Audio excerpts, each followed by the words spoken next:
शिवसेनेचा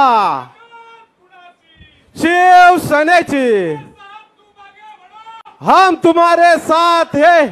छत्रपति शिवाजी महाराज की जय भवानी, भारत माता की। आजच्या महायुतीच्या मेळाव्याला उपस्थित आपले उमेदवार डॉक्टर हेमंत सावरा यांनी आपल्याला विनंती केली आहे, निवडणुकीत काम कसं करायचं हे आपल्याला काही नवीन नाही आणि राज्याने केंद्राने केलेलं काम, सुरू केलेल्या योजना, घेतलेले निर्णय आपले पालकमंत्री रवींद्र चव्हाण यांनी आपल्यासमोर मांडलेले आहेत। खरं म्हणजे ही निवडणूक फक्त एका पालघरपुरती मर्यादित नाही आहे, हेमंत सावरा यांच्यापुरती मर्यादित नाही। ही निवडणूक देशाचा नेता घडवणारी आहे, ही निवडणूक देशाचा विकास करणारी आहे, ही निवडणूक देशाची प्रगती करणारी निवडणूक आहे आणि भविष्यामध्ये ही निवडणूक देशाला महासत्तेकडे नेणारी निवडणूक आहे आणि म्हणून ही महत्त्वाची आहे। आणि म्हणून मी स्वतः आज आता अमितभाईंची सभा आहे, मी रवींद्र फाटक यांना सांगितलं मला आपल्या कार्यकर्त्यांशी बोलायचं। शेवटी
तो का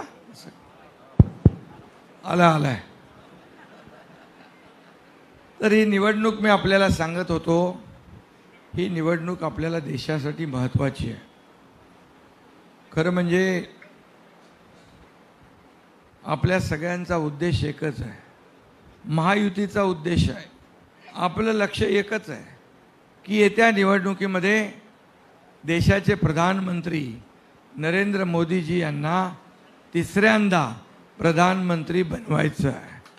आपला नारा आहे ना, अब की बार आणि फिर एक बार आणि मग पहिली बार हेमंत खासदार। आणि म्हणून आपल्याला उमेदवार कोण आहे, उमेदवार कुणाचा आहे यापेक्षा उमेदवार महायुतीचा आहे हे आपल्या सगळ्यांसाठी महत्त्वाचं आहे। आणि म्हणून आपला देश आज जगभरामध्ये, आज देशाचं नाव अभिमानाने घेतलं जातं। विदेशात आपण जातो त्या अनेक देशाचे प्रधानमंत्री, राष्ट्रपती आज मोदीजींच्याबद्दल जे उद्गार काढतात, जो सन्मान देतात, हा कधी आपण पाहिला होता? कधीच नव्हता पाहिला। आणि म्हणून आज एक मजबूर भारत नाही आपला, आता मजबूत भारत आहे। मजबूत म्हणजे अतिशय ताकदवान भारत आहे आणि त्याचे प्रधानमंत्री पण मजबूत आहेत आणि ताकदीचे आहेत। आणि म्हणून गेले 10 वर्षामध्ये मोदीजींनी केलेलं काम हे आपल्या समोर आहे। अनेक योजना, त्याच्यामध्ये मी जात नाही, रवींद्र चव्हाण यांनी सांगितले, महायुतीने केलेलं 2 वर्षातलं काम आपल्या समोर आहे। शेतकरी, कष्टकरी, कामगार, महिला, युवा, ज्येष्ठ सगळ्यांसाठी आपण निर्णय घेतले. हे निर्णय घेताना सर्वसामान्यांचं सरकार म्हणून आपण हे राज्य चालवतो. मी, देवेंद्रजी, अजितदादा एक 24/7 या ठिकाणी राज्यामध्ये काम सुरू आहे. आतापर्यंत कधी नव्हते एवढे निर्णय आपल्या महायुतीच्या सरकारने घेतले. आणि म्हणून विरोधकांच्या पायाखालची वाळू सरकली आहे की हे जिंकणार आहे.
म्हणून केंद्र आणि राज्याचं काम आपण लोकांपर्यंत पोचवायचं आहे.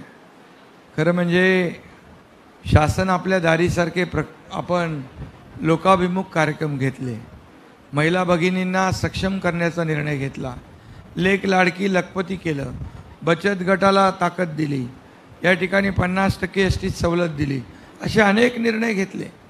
केंद्र सरकारने देखील मोदीजींनी जे बचत गटाला सक्षम करण्यासाठी नवीन योजना केल्या. कर्ज मर्यादा वाढवली. स्वनिधी असेल, मुद्रा लोन असेल, असे अनेक निर्णय आपण घेतले. 80 कोटी लोकांना मोफत राशन देण्याचा निर्णय हा ऐतिहासिक आहे. आणि म्हणून काँग्रेस म्हणत होती गरिबी हटाओ, गरिबी हटाओ. गरिबी हटली का? गरीब हटला, पण गरिबी हटली नाही. आणि म्हणून गरिबी 25 कोटी लोकांना दारिद्र्य रेषेच्या वर काढण्याचं काम आदरणीय मोदीजींनी केलं आहे.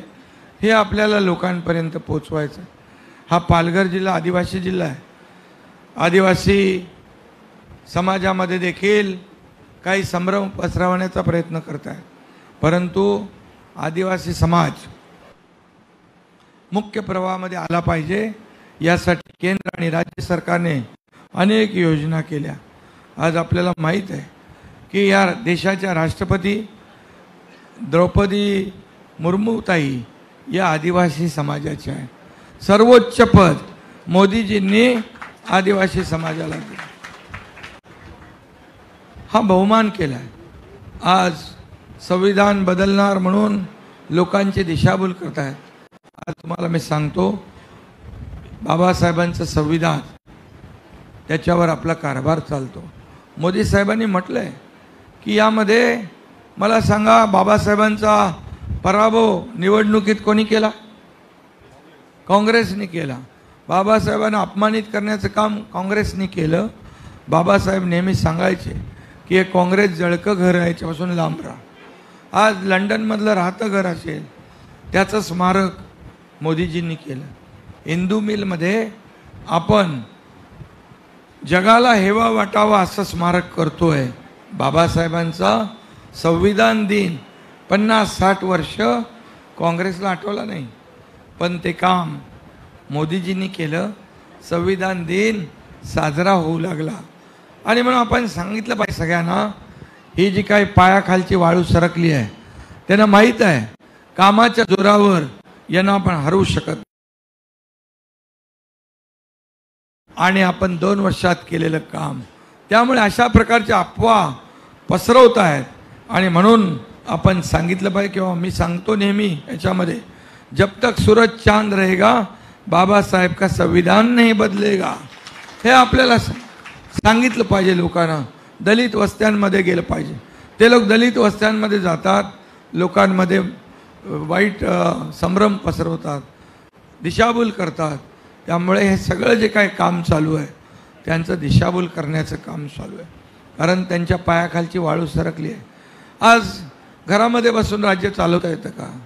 फेसबुक लाईव्ह करून राज्य चालवता येतं का? लोकांमध्ये जावं लागतं. हा मुख्यमंत्री लोकांमधला आहे, घरात बसणारा नाही आहे. रवींद्र चव्हाण यांनी म्हटलं ते बरोबर आहे. आज आनंदाचा शिला. अरे, दिवाळी गोड झाली पाहिजे, दसरा गोड झाला पाहिजे, गणपती गोड झाला पाहिजे. तुम्ही कधी दुसऱ्याचा आनंद कधी बघताना तुम्हाला आनंद झालाच नाही, त्यामुळे दुसऱ्याच्या आनंदाची कल्पना तुम्हाला कशी असणार? आपलं सरकार यायच्या अगोदर सगळे सण उत्सव बंद होते ना, सगळे बंद होते. सरकार आल्या आल्या मला वाटतं पहिला गोविंदाचा उत्सव होता. आपण सगळ्या बंद्या काढून टाकल्या, आपण सगळी मनाई हुकूम काढला. मोठ्या प्रमाणावर उत्सव सुरू झाले. मग गणपती, नवरात्रोत्सव, दिवाळी, दसरा, सगळं सुरू झालं. लोक मोकळा श्वास घेऊ लागले, लोक बाहेर पडू लागले. यामध्ये आज या राज्यातले अनेक प्रकल्प बंद पाडले होते. किती प्रकल्प बंद पाडले? हे सगळं आपण सुरू केले. म्हणजे लोक बंद पाडणाऱ्या लोकांना मतदान करणार का प्रकल्प सुरू करणाऱ्याला मतदान करणार? हे लोक माहीत आहेत. आणि त्यामुळे आज पालघरमध्ये देखील, हे आपले पालघरमधले लोक आहेत सगळे, पालघरमध्ये देखील जे काय MMRDAच्या माध्यमातून आपण विकासाचं जे काय पर्व आणतोय, याला लोक मतदान करतील. आज कोस्टल हायवे आपण विरारपर्यंत आणतोय, विरारवरून पुढं पालघरपर्यंत देखील हा कोस्टल हायवे आपण आणणार आहोत. या भागातल्या अनेक पायाभूत सुविधा आपल्याला द्यायच्या आहेत. MMRDAच्या माध्यमातून, राज्य सरकारच्या माध्यमातून, नगर विकास विभागाच्या माध्यमातून या संपूर्ण भागामध्ये ज्या काही मूलभूत सोयी सुविधा देणं लागतोय ते आपण सुरू केलेलं आहे. त्यामुळे आपल्याला मी एवढंच सांगतो की आपण सर्वजण, हा बालेकिल्ला आहे आपला, हा शिवसेना प्रमुखांचा पालघर जिल्हा धर्मवीर आनंद दिघे साहेबांचा बालेकिल्ला आहे. पालघर पूर्वी एकच होता, ठाणे आणि पालघर. आज दिघे साहेबांनी याच्यावर प्रचंड प्रेम केलेलं आहे. आणि म्हणून आपली सगळ्यांची जबाबदारी आहे की हा बालेकिल्ला आपला बालेकिल्लाच राहायला पाहिजे. कुठल्याही परिस्थितीमध्ये इकडं दुसरं तिसरं कुठलं फडकं येता कामा नये. महायुतीचा भगवा इथं फडकलाच पाहिजे, ही जबाबदारी आपली आहे. 400 पार येणार, मग इथला पालघरचा आपला एक हात वर झाला पाहिजे ना हेमंतचा. त्यामुळे मी सांगितलं उमेदवार कोण आहे, कुणाचा आहे हे न पाहता महायुती निवडणूक लढवती आहे मोदीजींचे हात बळकट करण्यासाठी. मला सांगा, ज्या पद्धतीने आरोप प्रत्यारोप काय चालू आहे, या मोदीजींनी 10 वर्षात एकही सुट्टी घेतली नाही. असा प्रधानमंत्री आपल्याला भेटेल? पूर्ण जीवन त्यांनी आपल्या देशासाठी समर्पित केलेलं आहे. पाकिस्तान पूर्वी काय करायचा? पाकिस्तान मुंबई, नाशिक, पुणे, दिल्ली दहशतवाद्यांच्या माध्यमातून 2014 पूर्वी बॉम्बस्फोट व्हायचे, दंगली व्हायच्या, घोटाळे, भ्रष्टाचार, किती घोटाळे, चारा घोटाळा, कोळसा घोटाळा, कुठला कुठला घोटाळा, त्याची एवढी नावं यायची. कोणी शेणामध्ये खायचे पैसे, चाऱ्यामध्ये खायचे. पण 2014 नंतर मला सांगा, एक तरी बॉम्बस्फोट करण्याची हिंमत केली आहे पाकिस्तानने? आता पाकिस्तानला सडेतोड उत्तर देणारा प्रधानमंत्री आपल्याकडे आहे, एक मजबूत प्रधानमंत्री आहे. पूर्वी प्रधानमंत्र्यांची अवस्था पाहिली तर जायचे तिकडे, त्या कमिटी त्यांची त्याच्यामध्ये सांगायचे की बघा पाकिस्तान असं करतोय, दहशतवादी असं करतायत, त्यांना समजवा. आता नाही. आता आपले प्रधानमंत्री म्हणतात, तुम्ही जर आमच्या देशाकडे, हिंदुस्थानकडे डोळे वटारून बघितलं तर घुसके मारेंगे, पाकिस्तान में घुसके मारेंगे असं बोलणारे प्रधानमंत्री आहे. आपल्या सैनिकांवर पुलवामामध्ये हल्ला केला, अनेक सैनिक मारले गेले, त्याचा बदला घेतला बालाकोटचा सर्जिकल करून. कारण शेवटी एकीकडे देशभक्ती आहे, देशप्रेम आहे, दुसरीकडे विदेशात जाऊन आपल्या देशाची बदनामी करणारा राहुल गांधी, प्रधानमंत्र्यांची बदनामी करणारा राहुल गांधी. प्रधानमंत्री मोदी पाहिजे का राहुल गांधी पाहिजे? तुम्हाला कोण पाहिजे? तुम्ही स्वप्नात तरी विचार करू शकता?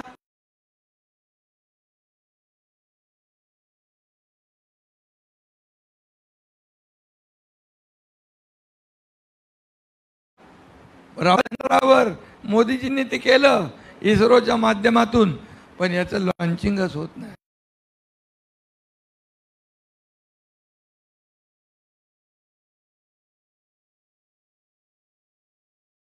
कधी जोडो सरकार यात्रा, कधी जोडो यात्रा, आता पाकिस्तानची भाषा तुम्ही त्यांच्या मांडीला मांडी लावून बाळासाहेबांचे विचार घालवले, बाळासाहेबांचे विचार सोडले. बाळासाहेबांनी म्हटलं होतं काँग्रेसला दूर ठेवा, म्हटलं होतं ना, काँग्रेसला जवळ करू नका, माझी काँग्रेस होऊ देणार नाही, मी माझं दुकान बंद करेन. ते आहे ते बाळासाहेबांचं स्टेटमेंट. आज काय केलं? त्याच काँग्रेसला डोक्यावर घेतलं, सरकार बनवलं. मुख्यमंत्री पदासाठी काय मिळवलं तुम्ही? सगळं घालवलं. बाळासाहेब असते तर या सगळ्या लोकांना जोड्याने हाणलं असतं. आज जे काही चालू आहे, सावरकरांचा अपमान तुम्ही सहन करताय, आणि म्हणून हे हिंदुत्ववाद बोलायला देखील आता जीभ कचरू लागलेली आहे. आणि म्हणून मी एवढंच सांगतो, मोदी साहेबांनी सांगितलं आहे कोण खरा आहे कोण खोटा आहे. त्यामुळे आपण बाळासाहेबांच्या विचारधारेचे शिवसैनिक आहोत. हा एकनाथ शिंदे दिघे साहेबांच्या विचारधारेचा शिवसैनिक आहे, आणि बाळासाहेबांच्या विचारधारेवर हे सरकार आपण स्थापन केलेलं आहे. आणि त्यामुळे सर्वसामान्यांचं सरकार हे आज लोकांचं काम करतं आहे. आणि म्हणून माझी तुम्हाला विनंती आहे की तुम्हाला या निवडणुका नवीन नाहीत. आज देवेंद्रजी आणि मी होतो, अजितदादा सोबतीला आले, मनसे आली, RPI आले, कवाडी गट आला, रासप आला, हे सगळे लोक एकत्र का येतात? आज शिवसेनेच्या या बैठकीमध्ये मी आपल्याला सांगू इच्छितो, तुम्हाला एकच सांगतो, कोणी आज 50 आमदार एका बाजूला कधी होतात का?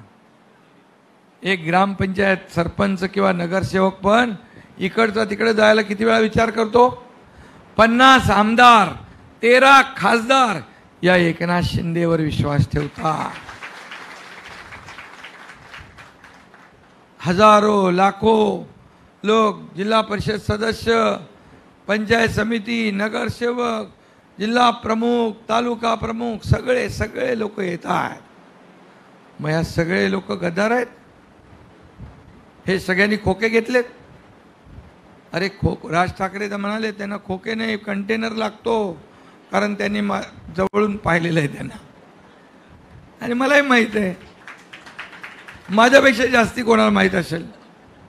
त्यामुळे आपल्याला मी सांगतो, मी आज जास्त काय बोलत नाही, फक्त एवढंच सांगतो, या मतदारसंघातून महायुतीचाच खासदार निवडून आला पाहिजे. कारण आपल्याला पालघरमध्ये ताट मानेने फिरायचं असेल तर तिकडे मोदीजी तर प्रधानमंत्री होणारच आहेत. जर इकडे दुसरा कोण आला तर पूर्ण तुम्ही विकासाला मुकाल. विकास विरहित हे पालघर होईल आणि विकास हा आपल्यासाठी महत्त्वाचा आहे. आणि म्हणून मी तुम्हाला हे सांगतो, गाफील राहू नका. आपला निवडून येणार आहे, निवडून येणार आहे, निवडून येणार आहे असं नाही. आपल्याला मेहनत करायची आहे. आपलं मतदान जास्ती झालं पाहिजे. कारण मोदीजी हे प्रधानमंत्री होणार ही काळ्या दगडावरची भगवी रेघ आहे. हे जनतेने ठरवलं आहे. मोदीजींची गॅरंटी मार्केटमध्ये चालते ना. मग एकच गॅरंटी चालते मोदीजींची, बाकी गॅरंटी फसव्या असतात. कर्नाटकमध्ये त्यांनी गॅरंटी दिली, नंतर म्हणाले पैसे नाहीत. असं मोदीजी करतात का? एकदा बोलले की बोलले. बाळासाहेब कसं बोलायचे? एकदा 100 वेळा विचार करून बोला, पण एकदा बोललं की ते शब्द मागे घेत नाही. आता काय चालू आहे? राम मंदिराचा आनंद उत्सव साजरा केला, 370चा आनंद उत्सव साजरा केला. करणारच नाहीत. कारण त्यांनी बाळासाहेबांचे विचार सोडले, बाळासाहेबांचे विचार विकले आणि म्हणून त्यांना बोलण्याचा नैतिक अधिकार नाही. बघा, मला रोज ते आरोप करतात, रोज शिव्या शाप देतात. सकाळी उठताना, दुपारी बसताना, रात्री झोपताना फक्त एकनाथ शिंदे, फक्त एकनाथ शिंदे. का? एका शेतकऱ्याचा मुलगा मुख्यमंत्री झालेला तुम्हाला चालत नाही? सोन्याचा चमचा घेऊन झालेला मुख्यमंत्री पाहिजे? अरे तुम्ही तर म्हणाले होते मग सैनिकाला पालखीत बसवणार. अरे मला जाऊ दे, दुसऱ्याला तर बसवायचं होतं. तुम्ही स्वतः टुनकन उडी मारून बसलात. आणि आज जे काही चालू आहे राज्यामध्ये, पाकिस्तानची बोली बोलताय, तुम्ही गपचूप बसतात. बाळासाहेबांच्या मनाला किती यातना होत असतील याचा विचार करा. आणि म्हणून मी आपल्याला एवढंच सांगतो की 20 तारखेला, आता किती, आज 13 तारीख आहे, 6-7 दिवस आहेत, 5 दिवस आहेत. या 5 दिवसात तुम्ही एकच काम करायचं. सुट्ट्या बिट्ट्या सगळ्या बंद. सुट्ट्या आपल्या सगळ्यांच्या बंद आहेत ना? सगळ्यांनी हात वर करा. सगळ्या सुट्ट्या रद्द करणार. फक्त 20 तारखेपर्यंत आपण एकच काम करायचं.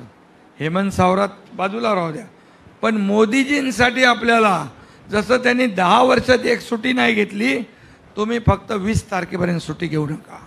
एवढंच काम करा. मोदीजी नेहमी सांगतात, मेरा एक काम करोगे? तर आम्ही सांगतो हाँ करेंगे. बोले सबके घर पे जाओ और मोदी जी ने नमस्कार प्रणाम कहा है बोलो. मग सगळे लोक जातात तिकडे. आणि त्यांनी एक काम सांगितलं, नवीन संसद भवनामध्ये जे दिल्लीत झालं, पार्लमेंट हाऊस, त्यात पहिला निर्णय कुठला घेतला माहीत आहे तुम्हाला? पहिला निर्णय कुठला घेतला? पहिला निर्णय महिलांना आरक्षण देण्याचा. आता फक्त नगरपालिका, जिल्हा परिषद नाही, आता दिल्लीचं तख्त पण तुम्ही गाठू शकता. आणि इकडचे लोक कमी होतील, तुम्ही इकडे येणार. आणि म्हणून पहिला निर्णय घेतला महिलांना आरक्षण लोकसभा, विधानसभेमध्ये. आणि म्हणून तुम्हाला त्यांची विनंती आहे की पहिलं 7 वाजता उठलं की महिलांनी जाऊन मतदान करायचं. आणि आपण उठलो गेलो की आपल्या सगळ्या घरच्या कुटुंबाला सांगायचं रेडी राहा, आणि मी आलो की लगेच तुम्ही जायचं आहे. किंवा त्यांना सोबत घेऊन जा, एकदम लगेच मतदान करा. एकदा थांबा, मग नाश्ता करतो, मग जेवतो. अरे जेवल्यावर मग थोडा आराम करतो, तिथं गर्दी आहे, मग तिथं ऊन आहे. बिलकुल नाही. बघा, मतांची टक्केवारी आपली वाढली पाहिजे. मतांची टक्केवारी तुम्ही वाढवली की तुम्हाला सांगतो, हेमंत सावरा प्रचंड लीडने जिंकल्याशिवाय राहणार नाही. डॉक्टर पण आहे का तू? कुठला आहे? कसला आहे? हाडाचा श्रीकांत सारखाच आहे तू. कामाचं आहे आपल्या. शिवसैनिक आहे ना आपण. कधी कधी होत आहे सगळं ना, ते जोडा बरं या. त्यामुळे आणि त्याला त्या सगळ्यांची हड्डी पसलीची ओळख पण आहे त्याला, त्यामुळे प्रॅक्टिस करतो ना. हां, तर मी आता बघा पाऊस अमितभाईंच्या सभेला जायचं, तुम्ही सगळे येणार आहे तिकडे फटाफट लवकर. हां, तर मी एवढंच सांगतो, सकाळी उठून लवकर मतदान करा. तुम्हाला मी उदाहरण सांगतो, कोल्हापूर आणि हातकणंगलेमध्ये मी सगळ्या त्यांना विनंती केल्यानंतर 74% मतदान झालं. 74. तुमच्या इकडे ग्रामीण भागात तर जास्ती होतं मतदान. तर हां, ग्रामपंचायत सारखं निवडणूक ही लढवा तुम्ही, ग्रामपंचायत सारखी, आणि बाकी पूर्ण ताकदीने उतरा. तुम्हाला मी सांगतो, मुख्यमंत्री तुमच्या सोबत आहे. विकासाला कुठेही पैसे कमी पडू देणार नाही. आणि म्हणून ही निवडणूक मोदीजींची आहे. हेमंतला मत म्हणजे मोदीजींना मत, कमळाला मत म्हणजे मोदीजींना मत, आणि महायुतीला मत म्हणजे मोदीजींना मत. एवढंच लक्षात ठेवा, असा प्रधानमंत्री आपल्याला कधी भेटणार नाही. माझ्या जीवनामध्ये असा प्रधानमंत्री मी पहिल्यांदा बघितला, तो फक्त देश देश आणि देश एवढाच विचार करणारा प्रधानमंत्री आहे. आणि म्हणून या सगळ्यांची तोंड बंद करायची आहेत. काय काय बोलतायत, यांचे 4 तारखेला तोंडामध्ये